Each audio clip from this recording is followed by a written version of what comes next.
आशीष और स्वागत है आपका राजनीतिक गलियारे में। आज महाराष्ट्र की सियासत को लेकर बात कर रहे हैं। बता दें कि यहाँ पर सबसे बड़ा मुद्दा दशहरा रैली का बना हुआ था, जिसके लिए कहीं ना कहीं याचिकाएं दायर की गई थी कि एकनाथ शिंदे और उद्धव ठाकरे के बीच में कहा गया था कि शिवाजी पार्क कौन अपने नाम करेगा, और जहां पर उद्धव ठाकरे ने जीत हासिल की और शिवाजी पार्क वो अपने नाम करते नजर आए। कल 5 अक्टूबर है जब यहाँ पर दशहरा रैली है। दशहरा देश भर में मनाया जाएगा। कहा जाता है कि बुराई पर अच्छाई की जीत। तो कौन जीतेगा कौन हारेगा ये कल की तस्वीरें दिखाई जाएगी। लेकिन उस बीच आपको बता दें कि अभी की बड़ी जानकारी कि दशहरा रैली में काफ़ी बड़े बड़े हादसे हो सकते हैं, या फिर कह लीजिए काफ़ी ज़्यादा बदलाव देखने को मिलेंगे, क्योंकि उद्धव ठाकरे हार मानने को राजी नहीं है।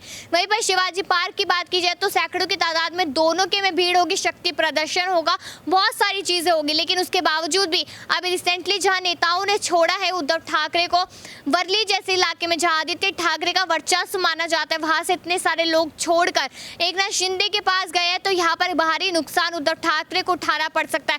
और साथ ही साथ ये भी माना जा सकता है कि महाराष्ट्र में अब जल्द ही एक बड़ा बदलाव देखने को मिलता है। हम बात करेंगे अपने इस प्रोग्राम में उपचुनाव को लेकर भी, जिसकी तारीख 3 नवंबर बताई जा रही कि उपचुनाव है एक जगह पे जहाँ पर नेता का निधन हो गया था, उसके बाद वो जगह खाली थी। अब उस पर एकनाथ शिंदे भी सेंध मारने की तैयारी में है और उद्धव ठाकरे भी। उनमें कौन जीत हासिल करेगा इसका खुलासा भी 3 तारीख को ही होगा। लेकिन इस बीच अब एक बार फिर से यहाँ पर महाविकास आघाड़ी सरकार बीच में आती नजर आई है। शरद पवार बीच में आते नजर आए। शरद पवार ने कहा है कि असली शिव सैनिक यहाँ पर उद्धव ठाकरे ही है, उनके नेता भी यही कहते नजर आए। लेकिन फिर भी उन्होंने कहा कि जो याचिकाएं है उस याचिका के हिसाब से फैसले लिए जाएंगे। चुनाव आयोग को डिसाइड करना पड़ेगा, तय करना पड़ेगा। उसके साथ साथ यहाँ पर सुप्रीम कोर्ट को तय करना पड़ेगा कि आखिरकार बहुमत जीतेगा या फिर विरासत। ये सवाल बार बार हम इसलिए करते हैं क्योंकि विरासत यहाँ पर किस तरीके से जो उद्धव ठाकरे के पिता बाला साहेब ठाकरे जी ने संस्थापक थे, वहीं पर बहुमत की बात की जाए तो एकनाथ शिंदे के पास बहुत सारा बहुमत है।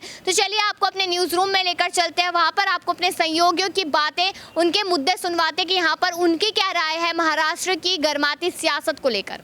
जिस तरीके से हमने आपको लगातार जानकारी दी यहाँ पर महाराष्ट्र में मचे बवाल को लेकर, तो उस बीच एक और मुद्दा उठा, दशहरा रैली, जिसका इंतजार लगातार किया जा रहा था और वो कल है। अब कल तस्वीरें सामने आएगी कि आखिरकार किसका बड़ा काफिला होगा, एकनाथ शिंदे का या फिर उद्धव ठाकरे का। लेकिन इस बीच जानकारी आई कि 3 से 4 हजार शिव सैनिक कहीं ना कहीं उद्धव ठाकरे को छोड़ शिंदे की तरफ आते नजर आए। उसके बाद 100 नेता भी ऐसा ही कुछ करते नजर आए। और अब कहा जा रहा है कि आने वाला वो दिन जब यहाँ पर और भी भारी संख्या में उद्धव को छोड़ शिंदे के साथ मिलते नजर आएंगे लोग। तो क्या माना जाए कि शिंदे का ही होगा चुनाव चिन्ह, क्या शिंदे की ही होगी असली शिवसेना। इस बीच शरद पवार के भी बयान काफी लगातार सामने आ रहे हैं, जिसमें शरद पवार ने कहा है कि असली शिवसैनिक तो वही है जिसके नाम यहाँ पर पार्टी सालों साल से चलती नजर आ रही है। तो मेरा सवाल सीधा यहाँ पर प्रियांशी मैम से है, लगातार वो देख रही है महाराष्ट्र को। मेरा सीधा सवाल है कि कल यहाँ पर दशहरा रैली है और यहाँ पर उससे पहले 3 से 4 हजार जो शिव सैनिक है वो पार्टी को छोड़ यहाँ पर एकनाथ शिंदे के पास चले गए। उसके बाद 100 नेता।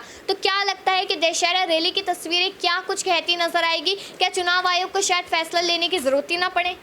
देखिए, चुनाव आयोग को फैसला लेने की ज़रूरत तो पड़ेगी कशिश, बिल्कुल पड़ेगी, क्योंकि यहाँ पर शिंदे गुट है और दूसरी ही तरफ उद्धव गुट है। तो यहाँ पर विरासत में पार्टी तो उद्धव ठाकरे को मिली है, तो कायदे से शिवसेना तो उन्हीं की कहलाएगी।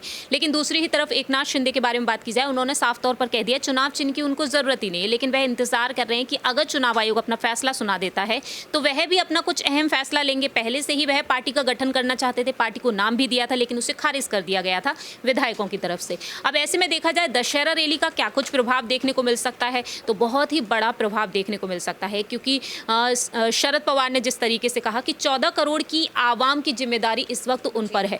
तो इस वक्त देखा जाए तो एकनाथ शिंदे के ऊपर बहुत ही बड़ी जिम्मेदारी है उनके कंधों पर। तो एकनाथ शिंदे और उद्धव गुट को कहीं ना कहीं बहुत ही मतलब इस तरीके से यहाँ पर उनको चलना है कि सीमा उन्हें पार नहीं करनी है, क्योंकि कहीं ना कहीं देखा जाए तो विवाद काफ़ी ज़्यादा खड़े होते हुए नजर आएंगे। दशहरा रैली का जब आयोजन किया जाएगा तो उस वक्त का इंतजार है कि आखिरकार क्या कुछ होगा। लेकिन फिलहाल देखा जाए, इस चिन्ह के बारे में बात की जाए तो बीजेपी में विलय होना तो ऑप्शन नहीं हो सकता है एकनाथ शिंदे का, कि 40 विधायक उनके यहाँ पर 40 विधायक है, तो कहीं ना कहीं वे अपनी नई पार्टी का गठन जरूर कर सकते हैं। यहाँ पर एक और सवाल मेरा रहेगा कि जिस तरीके से उपचुनाव है, उपचुनाव नवंबर के महीने में, और कहा जा रहा है कि उपचुनाव भी तभी होंगे जब यहाँ पर ये फाइनल हो जाएगा कि चिन्ह किसका है। तो क्या लगता है कि चुनाव आयोग का फैसला अगर उद्धव ठाकरे के पक्ष में आता है, एकनाथ शिंदे के पक्ष में नहीं आता, तो आपको क्या लगता है कि आने वाले उपचुनाव, उसके बाद बीएमसी चुनाव, क्या तस्वीरें हो सकती है? क्या यहाँ पर जीत हासिल नहीं कर पाएंगे एकनाथ शिंदे, क्योंकि यहाँ पर आदित्य ठाकरे ने भी चुनौती दी है शिंदे को? देखिए, जिस तरीके से यहाँ पर आपने उपचुनाव की बात की है, महानगर निकाय चुनाव की बात की जाए, तो फिलहाल देखा जाए उन चुनाव पर हटकर अगर गौर किया जाए चंद्रकांत पाटिल के बयान की तरफ, उन्होंने कह दिया कि साफ तौर पर कि चुनाव आयोग को अब कहीं ना कहीं सुप्रीम कोर्ट की तरफ रुख करना पड़ेगा, क्योंकि कहीं ना कहीं अब यहाँ पर चुनाव को अधर में छोड़ा जा सकता है, आगे बढ़ाई जा सकती है तारीख, क्योंकि इस वक्त देखा जाए चुनाव आयोग के लिए बेहद ज़रूरी है कि कहीं ना कहीं उनको स्थगित करके चलना है, सुप्रीम कोर्ट की तरफ वह रुख करना पसंद करेंगे।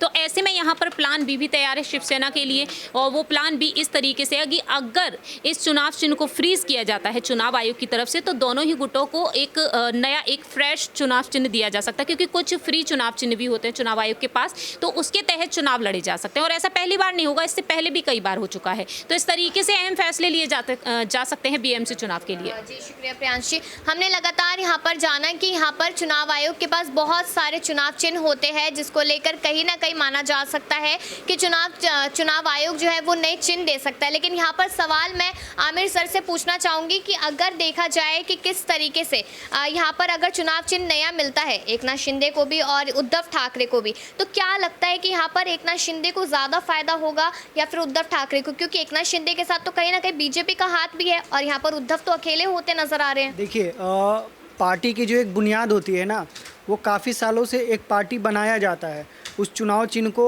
लोगों के जहन और दिमाग में जो वोटर्स होते हैं उनको छापा जाता है कि हाँ भाई हमारा ये क्या धनुष बाण है या हमारा जो भी चिन्ह है, कमल का फूल है या जो भी है।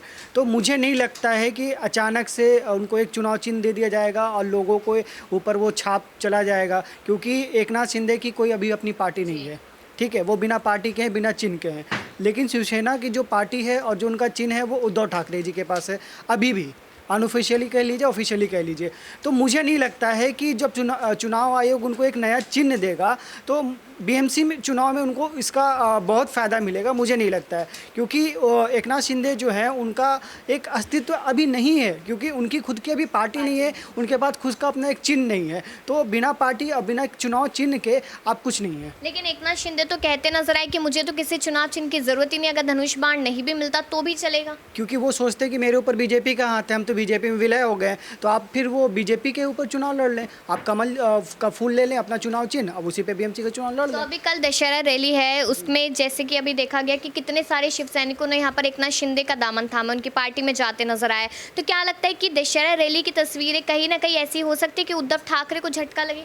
अब जैसा कि आपने सुना ही, हमारे सहयोगियों ने अलग अलग राय रखी है। अगर मैं वहाँ पे प्रियांशी की बात करूँ तो प्रियांशी ने काफ़ी सारी जानकारियाँ दी है कि यहाँ पर बहुत बड़े बड़े नेता है जो अपनी बातें, अपनी राय रखते नजर आए। लेकिन सबसे अहम बात इसमें आमिर की थी, जिन्होंने अपनी बात यहाँ पर रखी कि यहाँ पर सत्ता का लालच, जो सबसे बड़ा पॉइंट निकल कर आया कि सत्ता का लालच, समय की बात होती है, समय एकनाथ शिंदे का है, इसलिए सब लोग उनके साथ जा रहे हैं। अगर समय उद्धव ठाकरे का आएगा तो सब लोग उनके साथ जाएंगे। यही सारी बातें मानने वाली है, क्योंकि अगर एकनाथ शिंदे के साथ रह के उन लोगों को पद और जिम्मेदारी नहीं मिलती तो शायद एकनाथ शिंदे से भी वही लोग बगावत करते नजर आएंगे और ये तस्वीरें अचानक से पलट जाएगी। तो अब देखना यही है कि आखिरकार पहले तो ये कि दशहरा रैली में क्या तस्वीरें सामने आती है, किसका काफिला बड़ा होता है, कहाँ खरीद फरोख्त देखने को मिलती है, और उसके बाद आने वाले चुनावों को लेकर, चुनाव आयोग के फैसले को लेकर आखिरकार कितनी बीच में नई नई जानकारी आती है। तो यहाँ पर महाराष्ट्र से जुड़ी हर एक जानकारी के लिए लगातार देखते रहिए Next 9 न्यूज़।